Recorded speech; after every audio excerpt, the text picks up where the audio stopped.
Pán tréner, tak prehra v Pohroni 1-2. Ako hodnotíte tento zápas? Tak ja si myslím, že dnes sme určite mali na to, aby sme tu bodovali. Hlavne prvý polčas to ukázal, keď sme hrali 11-11.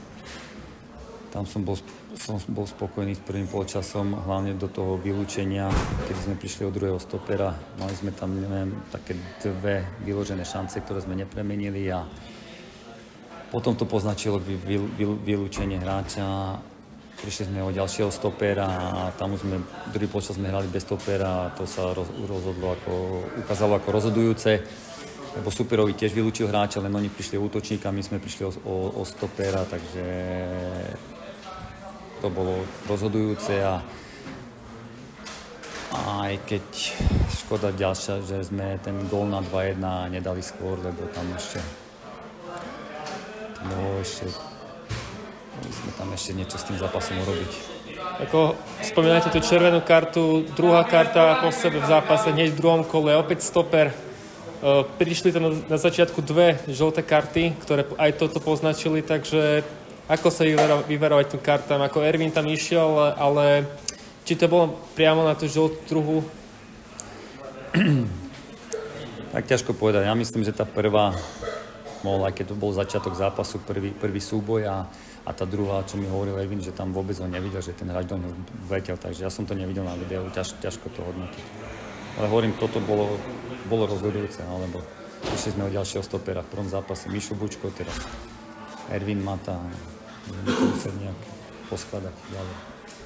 Ten druhý polčas, no tam sme inkasovali, tam super, spravil dobrú prácu, tam ten druhý gól to bola individuálna akcia. Opäť sme inkasovali teda 2 góly. Ako to zlepšiť v obrane jednoducho, aby sa tak ľahko super nedokázal presadiť? Tak tam, ako som hovoril, tam bolo vidieť, že nám chýba stoper a tam stoperi vedia, ako vyklievať tie priestory pred bránou a prišiel tam Kosic, s ktorým to nemáme natrénované a to bolo tam rozhodujúce. Napriek tomu privítame doma Petržalku, takže teraz ako pozbudiť chlapcov a ako sa naladiť na ten domáci zápas? Tak ja myslím, že musím sa znovu odraziť z toho prvého polčasu, dať sa dokopy, zregenerovať a ďalej pracovať. Kamil, tak opäť prehrať tentokrát v Pohroni 1-2, ako hodnotíš tento zápas? Tak myslím, že nešťastný zápas pre nás. Najmä na priebeh zápasu. Myslím, že v prvom počase sme mali situácie, ktoré sme mohli dotiahnuť aj do gólu a zápas by sa pravdepodobne vyvíjal trošku inak, ale nedali sme gól v prvom počase a potom po tom vylúčení sme sa trošku stiahli. Pomohlo možno trošku vylúčenie aj domácich, sa to vyrovnalo opäť. No a do druhého počasu sme išli s tým, že to zlomíme. Cítili sme, že máme na to, aby sme dnes vyhrali, ale bohužiaľ sme urobili nejaké chyby individuálne a dostali sme 2 góly. Potom už na konci sme to len skorigovali.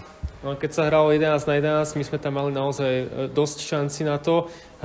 Povedal by som, že sme boli aj lepší, ale jednoducho Ervin, opäť stoper, červená karta, hneď druhé kolo, 2 červené karty. Ako to vnímaš toto? No, je to nešťastné také pre nás, lebo aj Miško, aj teraz Ervin nemáme veľa stoperov, čiže je to strata pre nás a aj v tomto zápase to bola pre nás strata aj do ďalších zápasov, čiže nešťastný moment, no, 2 žlté karty, no, neviem, nevidel som ani tú situáciu, Armin vravel, že on do neho vrazil, čiže neviem, ako bola tá druhá situácia, ale určite to trošku ovplyvnilo zápas, museli sme zase preskúpiť nejak posty, Kousy museli ísť na stopera, zase sa to trošku pomenilo a určite to trošku zasiahlo do toho zápasu. Tak vlastne kvôli tomu sme tam inkasovali také 2 góly, kvôli možno aj tej obrane, že sa to tam lepilo, takže... Áno, ja som to cítil podobne, že keby máme asi takých typických stoperov, tak nechcem teraz akože zvaľovať na našich teraz obrancov, ale myslím, že keby boli takí typickí stoperi, tam by to možno vedeli lepšie vyhodnotiť a možno by sa lepšie postavili a tým gólom by nedošlo, čiže mohlo aj toto ovplyvniť, myslím, áno. Druhá prehra, napriek tomu privítame doma Petržalku. Ako sa naladí, ako sa pripraví na tohto supera a získať konečne teda prvé 3 body? Tak aj chlapcom som povedal, že treba pokračovať ďalej, ešte pridať, aby sme sa zlepšovali každým zápasom a každý od seba ešte viac vyžadovať a pripravíme sa určite. Celý týždeň sa budeme pripravovať na Petržalku a určite kožu nebudeme chcieť predať lacnú, čiže urobíme všetko preto, aby sme zabodovali už a aby sme sa nejak chytili do ďalších zápasov.